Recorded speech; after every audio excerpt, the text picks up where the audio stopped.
నడిపించబోతున్నటువంటి నాగ చైతన్య గారికి all the best చెప్తూ మాట్లాడవలసిందిగా రిక్వెస్ట్ చేస్తున్నాము. Very good evening. ఇక్కడికి వచ్చిన గెస్ట్స్ అందరికీ, అలాగే లైవ్లో చూసే తెలుగు సినిమా ప్రేక్షకులకు అందరికీ, వ్యూవర్స్ అందరికీ, అక్కినేని అభిమానులందరికీ నమస్కారం. Firstly I'd like to start by thanking Sandeep Reddy Vanga. Sandeep garu, thank you so much for coming. You are the man of the moment, the man of every moment. And what I feel is that ee madhya kalamlo I have not seen anyone as honest and as original as you. Idi mee cinemale gaadu, I watch a lot of your interviews, and mee interviews chusetappudu ento oka honesty, ento oka transparency kanipistudi. Chaala mandi adi edo viral cheyadaniki hype create cheyadaniki antaru, but that is pure honesty. Thank you so much for being here, Sandeep Garu. Thank you. And Tandel cinema vishayam koste, firstly Arvind Garu ki thank you cheppali. Cinema అయిపోయేసరికి last 2-3 మంత్స్లో నాకు ఒక కొత్త భయం start అయింది. అంటే నేను next cinema ఎలా సక్సెస్ఫుల్గా ఫినిష్ చేస్తానని. అరవింద్ గారు లేకుండా, వాసు లేకుండా, ఈ టీం అందరు లేకుండా, వాళ్ళంతా ఇన్వాల్వ్ అవుతారు ఒక సినిమాలో, అంత కాంట్రిబ్యూట్ చేస్తారు. ఒక యాక్టర్కి ఒక లిస్ట్ ఉంటుంది, ఎంతోమంది డైరెక్టర్లు ఉంటారు. సరే పలానా డైరెక్టర్లతో పనిచేస్తే మన కెరియర్కి డెఫినెట్లీ బెనిఫిట్ అవుతుందని. కానీ నా లిస్ట్లో ఎప్పుడు గీతా ఆర్ట్స్ అనే పేరు ఎప్పుడు టాప్లో ఉంటుంది. బికాస్ ఏ యాక్టర్ ఈ బ్యానర్లో పనిచేస్తే తప్పకుండా ఒక మంచి రిజల్ట్తో బయటకు వస్తారు. So thank you so much Aravind గారు.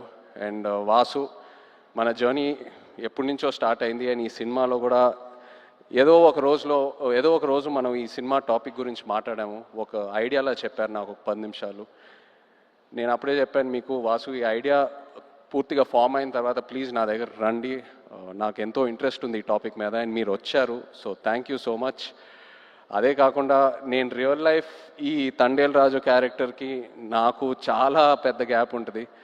ఆ ట్రాన్స్ఫర్మేషన్కి మీరు టైం ఇచ్చారు. చందు, నన్ను నమ్మావు, నేను చేస్తానని చెప్పాను, నువ్వు నన్ను నమ్మావు, ఆ టైం ఇచ్చారు, ఎంతో పేషెంట్గా నాతో ట్రావెల్ అయ్యారు. నేను చందు ఇది 3వ సినిమాకి నన్ను ఎంతో బాగా ప్రజెంట్ చేసి, ఇన్ఫ్యాక్ట్ నాకంటే ఎక్కువ తనే ఆలోచిస్తాడు నా గురించి. కొన్నిసార్లు చాలా సెల్ఫిష్గా ఆలోచిస్తాడు నా మంచి కోసం. I'm so grateful to have you Chandu. You are a friend, you are a విన్న ప్రతి ఈవెంట్లో వచ్చిన గెస్ట్స్ అయినా టెక్నీషియన్స్ అయినా అందరూ ఒకటే అంటున్నారు, మేము పల్లవితో కలిసి పని చేయాలి, లేకపోతే మేము పల్లవి ఫ్యాన్స్, లేకపోతే మేము పల్లవితో పని చేయాలనుకున్నాము కానీ ఆపర్చునిటీ మిస్ అయిందని. ఈ మధ్యకాలంలో ఒక ఆర్టిస్ట్కి ఇంత యునానిమస్ అయిన పాజిటివ్ అవుట్లుక్ నేను ఇప్పటివరకు చూడలేదు. నాకు తెలిసి ఫ్యూచర్లో కూడా చూడను. You deserve every bit of it Pallavi.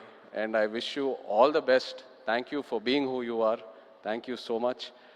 And the true rock star of this film చెప్పాలి మన డిఎస్పి గారు. నిజంగా ఒక లవ్ స్టోరీకి ఆడియో ఎంత ఇంపార్టెంటో మీ అందరికి తెలుసు. అలాంటిది ఈ సినిమాకి బుజ్జితల్లి అనే పాట ఫస్ట్ రిలీజ్ అయినప్పుడు కంప్లీట్గా సినిమా కలరే మార్చేసింది, ఆడియన్స్లోకి బాగా దగ్గరగా తీసుకెళ్ళింది. మీరు చూసారు ఎన్నో రీల్స్, ఎంతమంది పిల్లలు డాన్స్లు వేయటం, పాటలు పాడటం, ఎన్నో so many performances on Bujjithalli. You took this film close to the hearts way before the release. Thank you so much Devi. Your the true rock star. అదే కాదు, నమో నమ శివాయ పాట జరిగేటప్పుడు దేవి మా రిహర్సల్స్కి వచ్చి ఆయన విజన్ ఏంటి, ఆయన ఎనర్జీ ఇచ్చి మాకు ఎంతో ఎంకరేజ్ చేశారు. Thank you Devi. అలాగే Shyam garu, our DOP, thank you Shyam sir. Was really looking forward to work with you and I'm so happy it happened. And Nagendra garu, మన ఆర్ట్ డైరెక్టర్, థ్యాంక్ యూ అండి. నిజంగా మీ ఇద్దరు కాంబినేషన్ అమేజింగ్. నేను విరూపాక్ష సినిమా చూసినప్పుడు అప్పుడు చందుకు చెప్పాను, శ్యామ్ గారు నాగేంద్ర గారితో పనిచేస్తే బాగుంటుందని. అండ్ ఐఎమ్ సో హ్యాపీ ఈ సినిమా చేశాము. నెక్స్ట్ సినిమా మళ్ళీ ట్రావెల్ అవ్వబోతున్నాము. So thank you very much. అలాగే all the lyric writers, Srimani garu, Jonnavithula garu, మన యాక్షన్ డైరెక్టర్స్, కొరియోగ్రాఫర్స్ శేఖర్ మాస్టర్కి థ్యాంక్ యూ చెప్పాలి. The entire production team, Satya garu and everyone else, thank you so much. మన PROs Vamsi, Sekhar, Anurag. And direction department చాలా support చేశారు నన్ను ఈ సినిమాలో. కిరణ్, యోగి అండ్ పట్నాయక్ స్లాంగ్ విషయంలో ఒక శ్రీకాకుళం యాస ఉంటుంది ఈ సినిమాలో. అది that was a very very challenging portion. So ఈ విషయంలో చాలా సపోర్ట్ చేశారు. Thank you. అలాగే భాను గారు, రియాజ్ ఈ కథ తీసుకొచ్చినందుకు along with Karthik. So thank you all so much. But ఇప్పుడు ద హీరోస్ ఆఫ్ తండేల్ నేను స్టేజ్ మీద పిలుద్దాం అనుకుంటున్నాను. శ్రీకాకుళం నుంచి, మత్స్యలేశం నుంచి వచ్చిన మత్స్యకారులందరినీ కొంచెం వేదిక మీద రావాలని కోరుకుంటున్నాను. ఎందుకంటే వీళ్ళు లేకుండా ఈ తండేల్ సినిమా ఇవాళ ఉండేది కాదు. ఈ తండేల్ రాజు క్యారెక్టరే లేదు.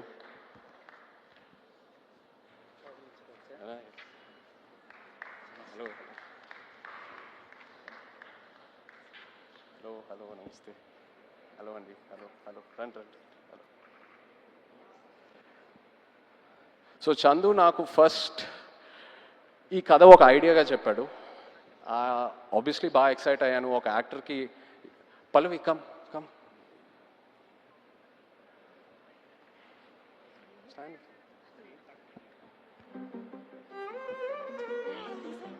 Just stand.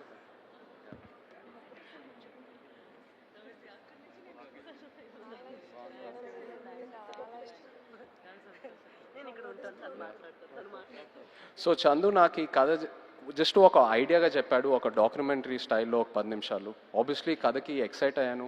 చేద్దాం చందు ఖచ్చితంగా. సో ఆ తర్వాత నన్ను మత్స్యలేశంకి తీసుకెళ్ళాడు. అక్కడ వీళ్ళందరినీ కలిశాను. వీళ్ళు ఎలా ఉంటారు, వీళ్ళ లైఫ్ ఏంటి, వాళ్ళ ఎక్స్పీరియన్సెస్ ఏంటి, వాళ్ళు ఫేస్ చేసిన ఛాలెంజెస్ ఏంటి, అక్కడ మట్టి వాసన ఏంటి, వాళ్ళు తినే తిండి ఏంటి, అన్నీ తెలుసుకొని అప్పుడు నాకు ఈ తండేల్ రాజు కథకి ఒక క్లారిటీ దొరికింది, ఒక ఐడియా వచ్చింది. వీళ్ళేంటంటే ఒక 8-9 నెలలు సముద్రంలోకి వెళ్తారు. ఏదో 2 రోజులు అలా యాట్ అయిన తర్వాత వాళ్ళ బోట్ డెక్ ఫుల్ అయిన తర్వాత మళ్ళీ పోర్టుకు వచ్చి వాళ్ళు పట్టుకున్న ఫిష్ ఏదైతే ఉందో అది ఇచ్చి వాళ్ళ బోట్లకి ఏదైతే కావాలో అవి రీఛార్జ్ చేసుకొని వాళ్ళకి కావాల్సిన ఫుడ్, డీజిల్ అవన్నీ తీసుకొని మళ్ళీ బయలుదేరుతారు. కానీ ఒకసారి సముద్రంలో ఉన్నప్పుడు వాళ్ళకి ఒంట్లో బాగున్నా బాగాలేకపోయినా, ఎలా ఉన్నా, ఒంటరిగా ఉన్నా లేనా, అసలు ఎలాంటి సెల్ ఫోన్ కమ్యూనికేషన్ ఉండదు, ఇంట్లో వాళ్ళు ఎలా ఉన్నారు, వాళ్ళ ఫ్యామిలీస్ ఎలా ఉన్నారు, ఆ బోట్ మీద ఏదైనా ఎమర్జెన్సీ వచ్చినా కూడా సరే వాళ్ళు సముద్రంలోనే ఉండి ఆ యాట పూర్తయ్యాకే మళ్ళీ తిరిగి వస్తారు.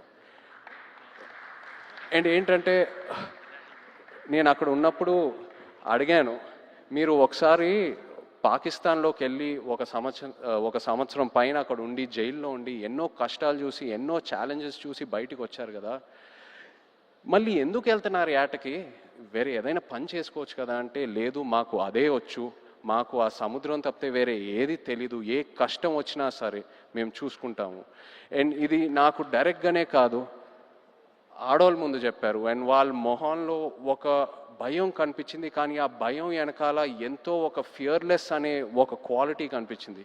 For me this is the true ultimate human emotion.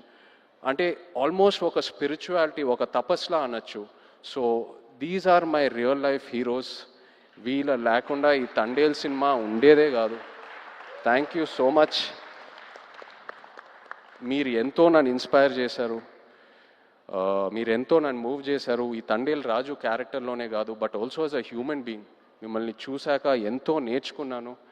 And ఎంతోమంది అంటూ ఉంటారు ఒక 1.5-2 years ఈ సినిమాలో ట్రావెల్ అవుతూనే ఉన్నానని. బట్ ఇంకో 10 సంవత్సరాలు కూడా వీళ్ళ నుంచి నేను నేర్చుకునే స్టోరీస్, వీళ్ళ నుంచి నేను ఏదైతే ఇన్స్పైర్ అయ్యానో చెప్పాలనుకుంటే చెప్తానే ఉంటాను ఇంకో 10 years కూడా.